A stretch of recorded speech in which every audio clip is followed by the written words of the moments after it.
안녕하세요. 성령 충만한 우리 교회 중고청년부 여러분, 김사무엘 전도사입니다. 오늘도 이렇게 여러분과 함께 다음 세대 예배를 드릴 수 있음에 참으로 하나님께 감사합니다. 오늘의 말씀은 창세기 29장 18절에서 20절 말씀인데요. 우리 한번 다 함께 봉독하도록 하겠습니다. 시작. 야곱이 라헬을 더 사랑함으로 대답하되 내가 외삼촌의 작은 딸 라헬을 위하여 외삼촌에게 7년을 섬기리이다. 라반이 이르되 그를 내게 주는 것이 타인에게 주는 것보다 나으니 나와 함께 있으라. 야곱이 라헬을 위하여 7년 동안 라반을 섬겼으나 그를 사랑하는 까닭에 7년을 며칠같이 여겼더라. 아멘. 여러분, 오늘의 말씀은 사랑이 우상이 될 수 있습니다 라는 말씀의 주제를 가지고 여러분과 말씀을 나누고자 합니다. 여러분, 이 세상에서 사랑이란 우리에게 참 좋은 의미로 다가옵니다. 물론 좋습니다.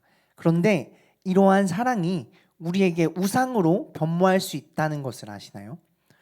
지금 우리가 살아가는 이 시대는 어쩌면 사랑을 신으로 섬기고 있다고 해도 과언이 아닙니다. 그럼 이럴 수 있어요. 아니, 언제는 사랑하라고 했으면서 갑자기 이게 무슨 소리야? 할 수 있을 텐데요. 이 시대의 문화를 한번 돌아보면 이 말을 이해할 수 있습니다. 이 시대의 문화는 사랑이 전부인 것처럼 말을 합니다. 사랑을 위해서 모든 것을 쏟아 부어야지 우리가 로맨틱한 영화의 주인공이 되는 것처럼 그러한 삶을 살 수 있다고 말을 합니다. 또한 노래의 가사들만 봐도 알 수 있어요.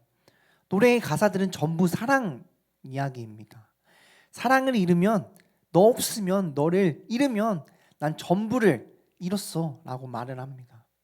그렇기 때문에 지금 우리가 살고 있는 문화는 사랑을 하나님으로 혼동하기가 쉽습니다. 하나님의 사랑이 아니라 사랑의 하나님이 되는 거예요. 여러분, 하나님을 통해서 사랑이 나오는 것이지 사랑을 통해서 하나님이 나오는 것이 아닙니다. 그래서 사람들은 하나님의 사랑이 느껴지지 않는다고 생각이 되면 사랑에게서 희망을 찾습니다. 하나님만 주실 수 있는 그 사랑을 사랑의 대상에게서 찾으려고 해요. 그렇기 때문에 어떻죠? 사랑하는 상대가 곧 하나님이 돼버리고 사랑은 우리에게 우상이 돼버리고 또한 우리는 그 사랑의 노예가 돼버립니다. 오늘 본문 말씀에서도 사랑의 노예가 된 사람의 이야기가 나옵니다. 바로 야곱의 이야기입니다. 야곱은 에서를 피해서 도망가다가 외삼촌 라반의 집에 도착하죠. 그리고 라반의 집에서 일을 합니다. 그런데 거기서 아리따운 여인 라헬을 보게 됩니다. 그래서 라반이 야곱에게 네가 여기서 일하는 그 품삯으로 어떠한 것을 해줄까, 무엇을 줄까 물어보자 야곱은 라헬을 자신에게 신부로 달라고 합니다. 그래서 야곱이 라헬을 위해서 7년 동안을 일을 해요. 7년의 품삯은 그 당시의 가치로 어마어마한 액수였는데요. 통상적인 값보다 거의 4배나 많은 수준이었어요. 그래도 야곱은 라헬을 위해서 7년을 며칠처럼 여기면서 일을 했다고 합니다. 예전에 제가 이 부분을 설교한 적이 있었어요. 기억이 나시는지는 모르겠지만 그 당시에 저는 이때 이 본문을 보고서 정말 사랑의 힘이 대단하다. 어떻게 7년을 몇 일처럼 여길 수 있을 정도로 라헬을 사랑할 수 있을까 놀라워했었습니다. 그런데요, 그것은 지극히 인간의 눈으로만 바라본 것이었어요. 우리 야곱을 한번 살펴볼까요? 야곱의 삶은 공허했습니다. 아버지 이삭은 장자 에서를 더 사랑했고요. 유일하게 그나마 어머니의 사랑도 받았었는데 그 사랑도 도망 오면서 잃어버렸습니다. 그렇게 쫓기면서 기댈 곳조차 없던 그 야곱은 아리따운 라헬을 보게 돼요. 그러니 그 텅 빈 마음을 얼마나 라헬에게서 채우고 싶었겠어요.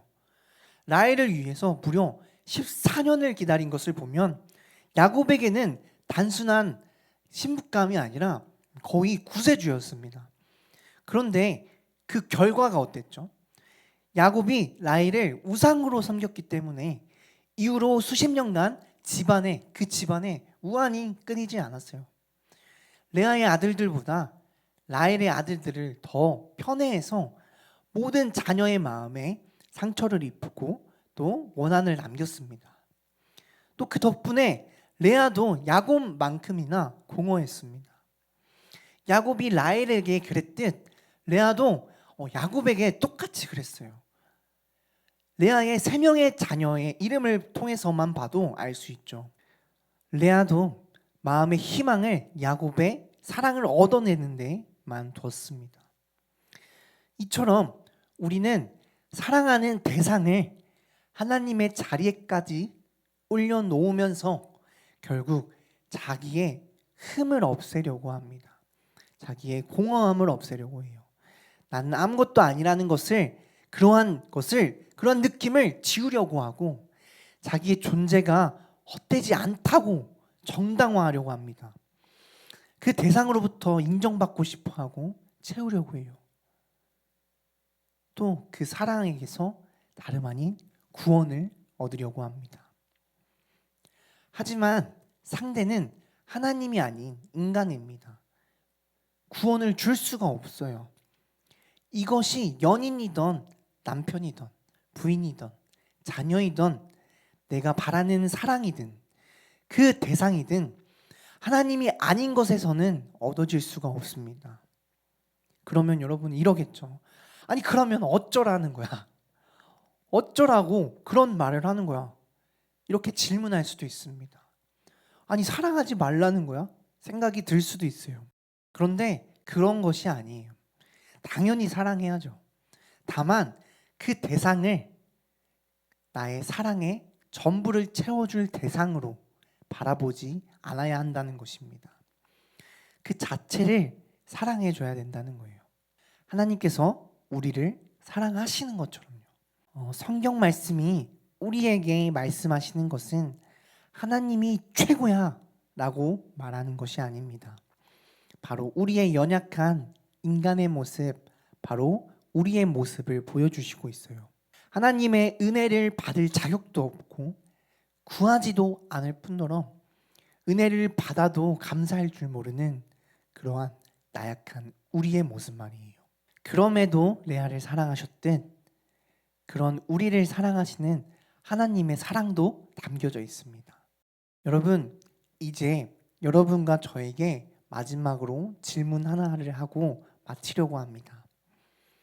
여러분, 혹시 내 안에 공허함이 있나요? 또한 내 안에 채우지 못한 어떠한 그러한 마음이 있나요?